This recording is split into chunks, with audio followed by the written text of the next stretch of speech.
stark. Okay, you've got your finger in so many different advanced technologies. As I said, SpaceX, Tesla, now you've got Solar City and the solar pack that people put in houses. You're really trying to save the world? Well, I'm trying to do good things, yeah. I mean, saving the world is fun. ليس من الطبيعة أن نهتم بما يقوله المجانين، فكلامهم دائما مجرد حروف مبعثرة لا فائدة منها. لكن هذا الكلام لا ينطبق على مجنون زمانه إيلون ماسك، فهذا الأخير قد تحدى الجنون وصنع لنفسه اسما بين كبار المشاهير وأصحاب الثروات الطائلة، وأصبح يلقب بالعبقري المجنون. أما تصريحاته فعبارة عن كلمات مشفرة ورسائل مبطنة تحمل في طياتها العديد من المعاني والأسرار، وفي كل تغريدة ينشرها لغز محير وفتح للمستور، حتى اختلف الناس حول من يكون إيلون ماسك. هل هو رجل من رجال النخبة أم شاب طموح يريد كشف ألاعيبهم، خاصة بعد تصريحه الأخير الذي كشف خداع وكالة الفضاء الأمريكية ناسا ووضعها محط سخرية أمام العالم أجمع. لكن قبل أن نعرف ما الذي قاله إيلون ماسك عن وكالة ناسا وعلمها المزيف، دعونا نعود للوراء قليلا ونكتشف بعض تصريحاته المثيرة للجدل والتي بسببها أصبحت حياته على المحك. في عام 2021 كشف إيلون ماسك عن تصريحات جديدة بشأن البشر، حيث قال بأن الناس بحاجة إلى إنجاب المزيد من الأطفال من أجل بقاء الحضارة الإنسانية، لأنه لا يوجد عدد كاف من الناس على الأرض.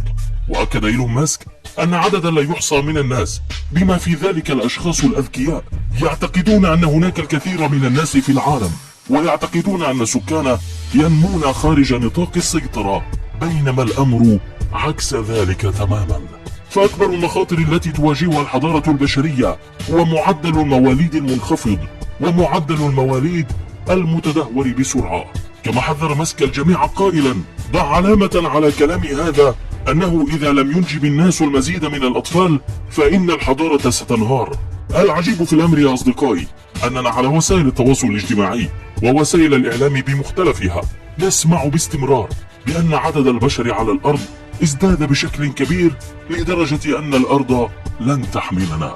هناك تقارير تقول بأنه يجب أن يتم خفض عدد البشر على الأرض بسرعة وقبل فوات الأوان. تصريحات إيلون ماسك جاءت في وقت ظهر فيه ذلك الحدث الكبير، والذي كان سببا في القيام بحملات ضخمة لإدخال تلك المواد لأجساد الناس بحجة الوقاية أو العلاج.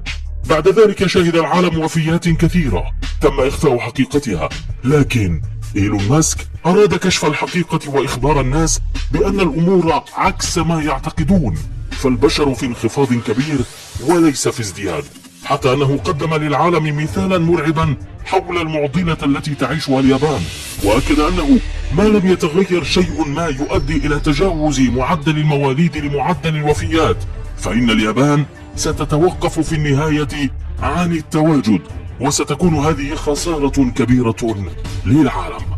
ومن المتوقع أن تشهد 23 دولة بما في ذلك إسبانيا وإيطاليا والبرتغال انخفاضا في عدد سكانها بأكثر من النصف. كما نشر تقرير فيدرالي أمريكي أظهر أن عدد سكان البلاد انخفض بنسبة 4% في عام 2020 مقارنة بالعام السابق، وبلغ معدل الخصوبة العام 55.8 ولادة لكل 1000 امرأة تتراوح أعمارهن بين 15 و44 عاما، وهو ما يمثل انخفاضا قياسيا. بالتأكيد جرأة إيلون ماسك هذه قد تجعله هدفا للنخبة، ولا بد أنه تلقى التهديدات التي وصلت إلى درجة أن يتم قتله إن لم يتراجع عن خضعه لمخططاتهم. فقبل أشهر قليلة فقط أطلق ماسك تغريدة أحدثت ضجة كبيرة وصفها البعض برسالة الوداع، حيث في تغريدة تفاعل معها مئات الآلاف من المغردين. قال ماسك: إذا مت في ظروف غامضة فإنه من الجيد معرفتكم جميعا. الغموض يحيط بهذه التغريدة من كل جانب، شأنها شأن أغلب تغريدات إيلون ماسك، الموت في ظروف غامضة يعني أنه ليس موتا طبيعيا، كما أنه لا أحد يستطيع أن يقول بأن نهايته اقتربت إلا إذا كان هناك أمر يهدد حياته. كما أن الخروج بمثل هذه التصريحات من طرف شخص مؤثر سيكون بمثابة عرقلة لمخطط النخبة الذي تعمل عليه منذ سنوات، وهو تخفيض عدد سكان العالم. لذا فمن الطبيعي أن يتم تهديد حياته وإرغامه على عدم فتح أسرار النخبة مرة أخرى. أصدقائي، إيلون ماسك رغم كل ما تعرض له من مضايقات إلا أنه لن يتوقف عن نشر تغريداته المثيرة للجدل، آخرها تلك التي استهدفت ناسا، حيث سخر إيلون ماسك من وكالة الفضاء الأمريكية بعد نشرها صورا جديدة للكون التقطها التلسكوب العملاق جيمس ويب. ونشر إيلون ماسك عبر حسابه الشخصي على موقع تويتر صورة مركبة لتلك الملتقطة من التلسكوب جيمس ويب مع صورة أخرى لرخام مطبخ باللون الأسود ومنقط بالأبيض، وعلق عليها محاولة جيدة ناسا. يأتي هذا بعدما كشفت وكالة ناسا عن الدفعة الأولى من الصور كاملة الألوان التي أرسلها تلسكوب جيمس ويب الفضائي إلى الأرض. قد يرى البعض أن تعليق إيلون ماسك على هذه الصورة كان أمرا عاديا، لكنه يخفي في طياته الكثير من الرسائل. ويبقى أكبر سؤال: ما مدى صدق ما تنشره هذه الوكالة من معلومات عن الفضاء وشكل الأرض وغيرها من المعلومات؟ وليس هذه المرة الأولى التي يتم فيها التشكيك فيما تبثه الوكالة، بل وصل الأمر إلى تكذيب رحلة الصعود إلى القمر.